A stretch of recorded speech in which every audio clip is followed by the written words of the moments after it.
果没有疫情的话，我可能会在意大利的某一间餐厅去当实习员吧。我可能还是会在印刷公司，没有想过要做烘焙。挨了这么多年了哦，就是想去看看世界啦。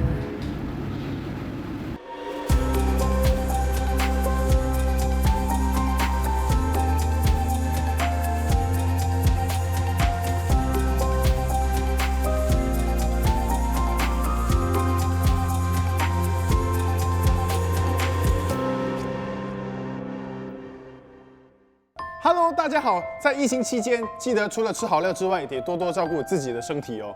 我是 Dylan 陈正伟，28岁，之前是个全职空军，然后负责战斗机跟飞机的交通指挥。第二份工作就是做窗帘销售。现在的我是全职直播主，介绍美食给所有的新加坡人。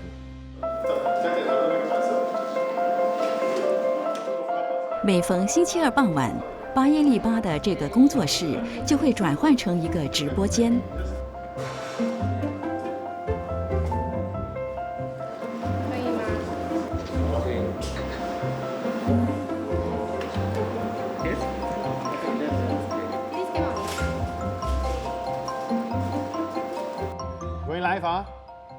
Hi guys, welcome back to our live. Hello everybody. 政委跟厨师彭国强透过这个平台，在网上促销食品。我跟你讲，我们想过人生的小三，这样是可以。有一个期间，每个人都不敢出门，所以网购呢就形成了一个很大的那个饮食习惯。全部 like share 啊，赶快进来分享哦。餐厅又关又开，又关又开。You see, we already see it. 所以可能最保险的那个做法就是囤多一点食物在家里这样子。Yes, put it in your freezer.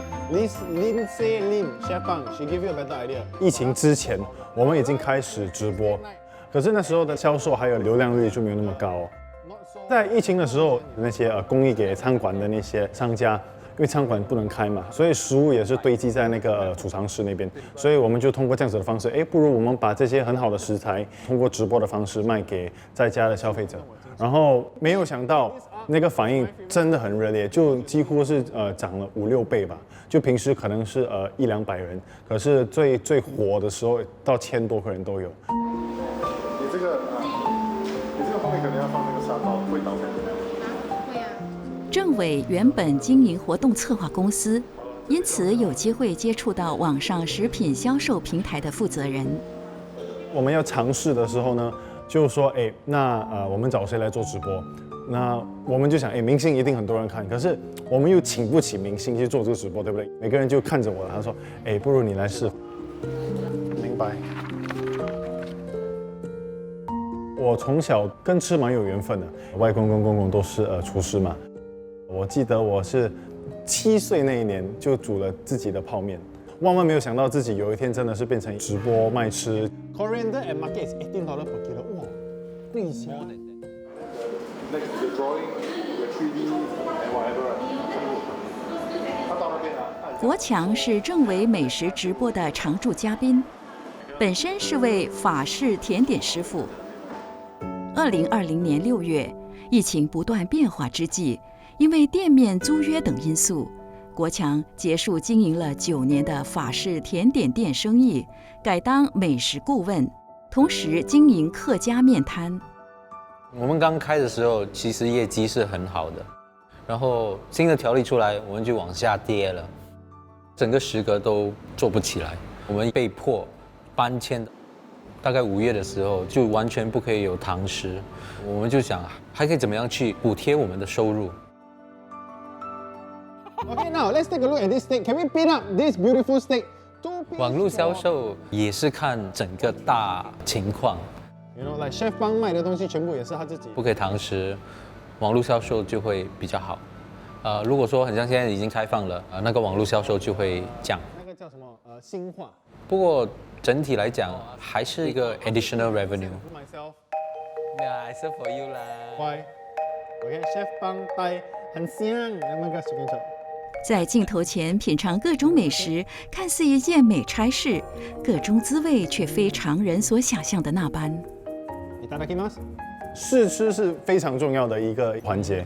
我之前做了一个直播，我1个小时吃了60道菜，每一个当然只是吃1口啦，它也是很撑的。直播完了才发现到原来那么饱。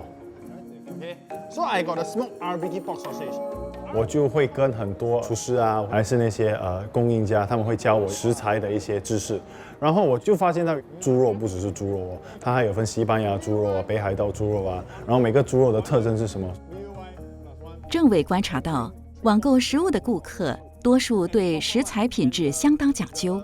Raw itself is fluffy. 我们之前做了一个卖榴莲的直播，有一位顾客啊，直接买10盒，然后他通常就喜欢吃一些，比如说新加坡找不到的东西，比如说日本空运过来的东西，说这些他通常都是少货的，就10粒啊、20粒啊，100多块的哈密瓜没问题。我说谢谢全部有like share的朋友哦，谢谢你们。如果你的名字风光直播主的背后，往往有个熟悉社交媒体运作的幕后团队。郑伟的太太龚雪莹也是团队成员。我读的是南洋艺术学院的戏剧系。疫情之前，我是在杜莎夫人蜡像馆，我们有一个小区是专门演新加坡历史的，所以我是里面的演员。然后疫情，我们的部门就关门了，正好他们就是有请人，我就加入了这个团队。Heat up your oven 100 degrees, OK? 直播的时候有点带了主持的成分，在这方面我可以提供一些自己以前的舞台经验。像我们拍摄的时候，我就会帮忙去捕捉比较好看的画面。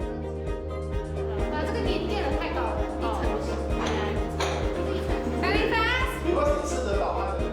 疫情下换了新工作，也掌握了新技能，但雪莹不曾放弃追逐原来的梦想。怎么和顾客交谈？可能以前我就没有那么有经验，可能就会比较笨拙一点。我觉得是一个过程吧，但是不会是很长的一件事情。对，还是会想当演员。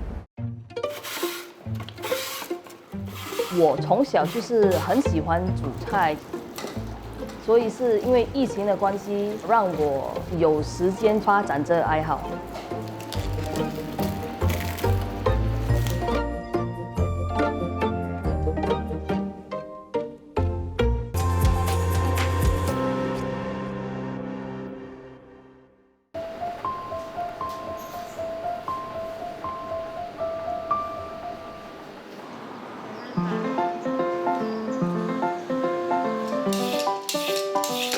白萝卜削皮、切丝、热炒食材，和面糊搅拌，放进蒸炉，大约1个小时，萝卜糕大功告成。在义顺这个5房式单位的厨房，不时会飘散着萝卜糕的香味。喜欢制作糕点的郑思玲，在以往新年期间，总会跟从国外回返家门的哥哥姐姐聚在一起，动手制作萝卜糕和黄梨塔等糕点。萝卜糕就是菜头嘛，就是好彩头嘛，所以就是新年的时候，每个人都会要吃萝卜糕。他们新年的时候会回来，然后我们就是会在那期间里一起做萝卜糕、芋头糕送给亲戚朋友们。因为做萝卜糕的制作就是蛮长的时间嘛，所以我们会用这时间一起聊天啊，就是说自己生活里就是经过了什么事啊这些。现在疫情的关系，就是我已经大概2年没看到他们了嘛。我常常做萝卜糕的时候，都是会想到他们。原本只是逢年过节才会制作的萝卜糕，如今却成了思玲不时会制作的食品。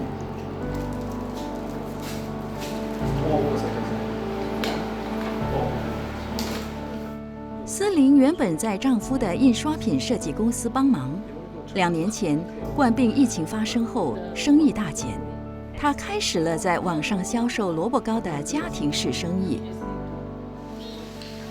现在是有2个小孩，然后他们开销蛮大的，上学还有补习啊这些。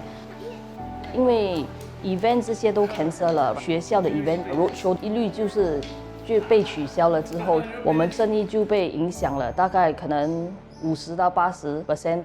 所以没办法，就是做了这个 home base， 看可不可以补贴这些家用。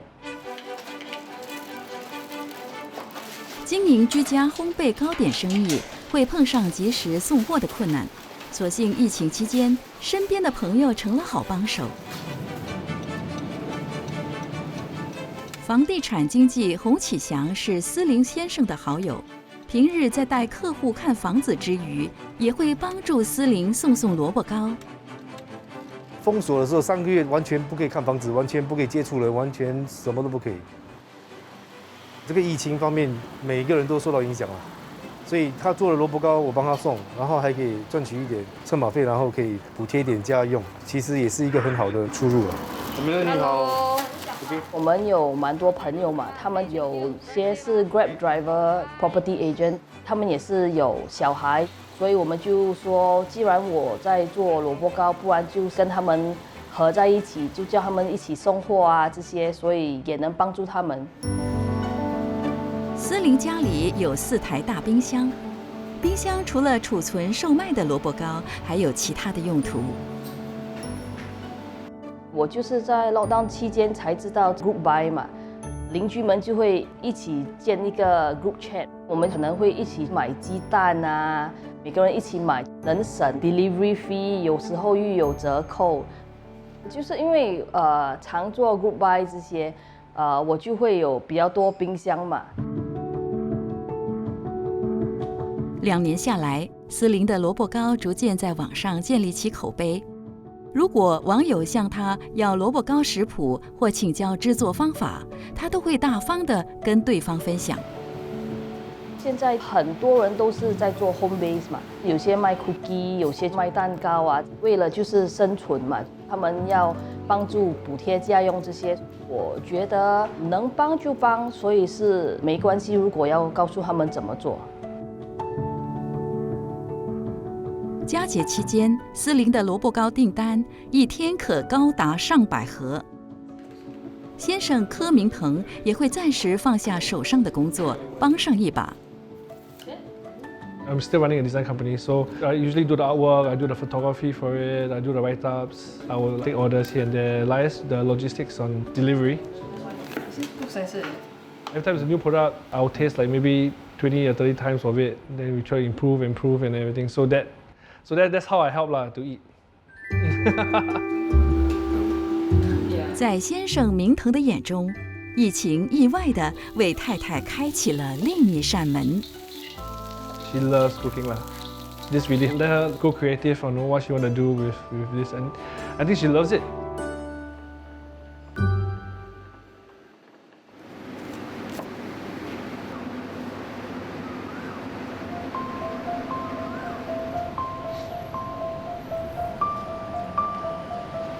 在直落布兰雅一带，有家带着田园风的中餐馆，隐身在寂静的角落里。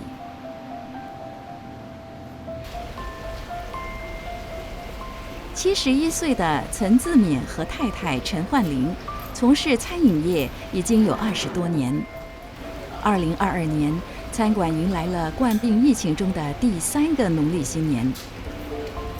回想起过去2年的经历，两人仍心有余悸。COVID-19 来的时候呢，是刚好是农历新年嘛，哇，很好生意，因为1个2个月前已经人家订桌了。初14那一晚上就收到 COVID 的事情，15最后一天，那个生意就掉下去，因为每个人都害怕。没有人来，当然很怕。那么我们的工人也是这样多，还有很多 supply in the stock every month 呢，我们觉得我们的生意一直下到怕。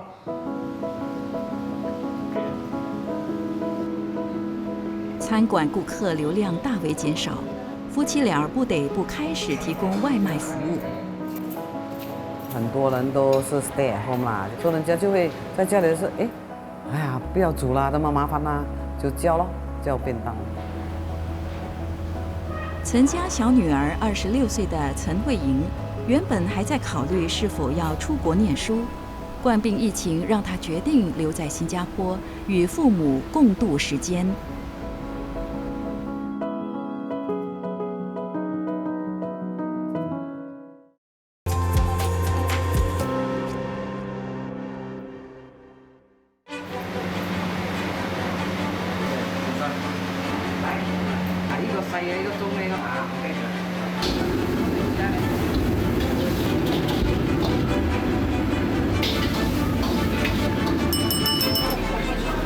There's a lot of sentimental feelings to this restaurant. Since young, after school, I'll be at the coffee shop helping them.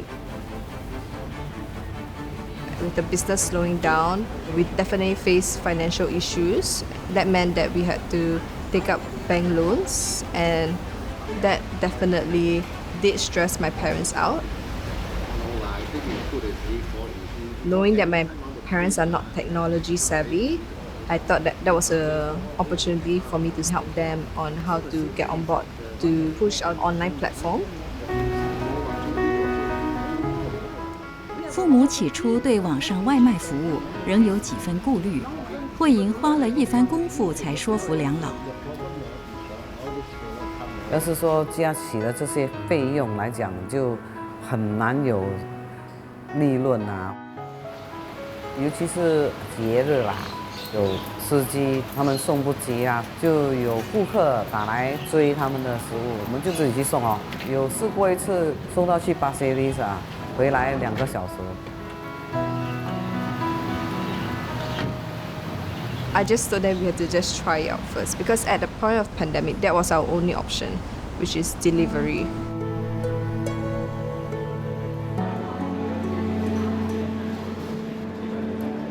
餐馆可说是自勉夫妇奋斗20多年的成果。年轻时，自勉曾当过新航空少，婚后和太太到过巴旦岛经营餐馆，也在本地咖啡店经营过煮炒摊位。11年前，有了自己的独立店面。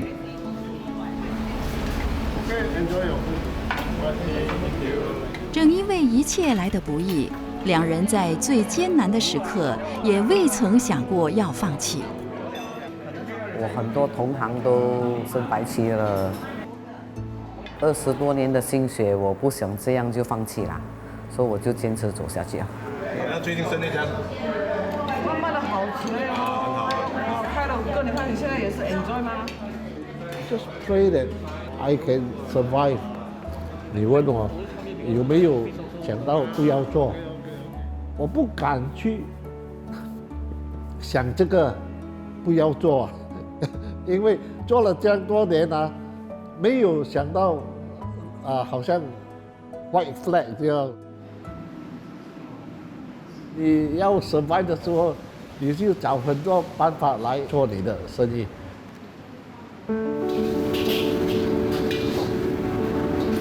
面对艰巨挑战，自勉夫妇选择与员工同舟共济。老板娘对我们都很好。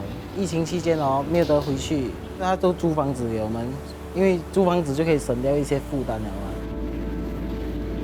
这个疫情也有听到说，他们的国家也是很够力啦，他们也有家庭。我就是说 ，OK， 我只顶下去。挨过惨淡经营的2年，随着情势变化，更多人回返公司上班，久违的顾客也渐渐回流。大多数就是家里煮，不然就是外卖啊。一定不同啊！你在这边吃的话，出来就是热热的嘛，也是有一些比较容易交流的感觉这样。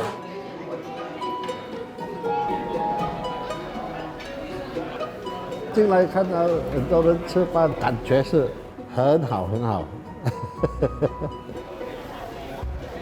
这个好像一个 very good experience in life。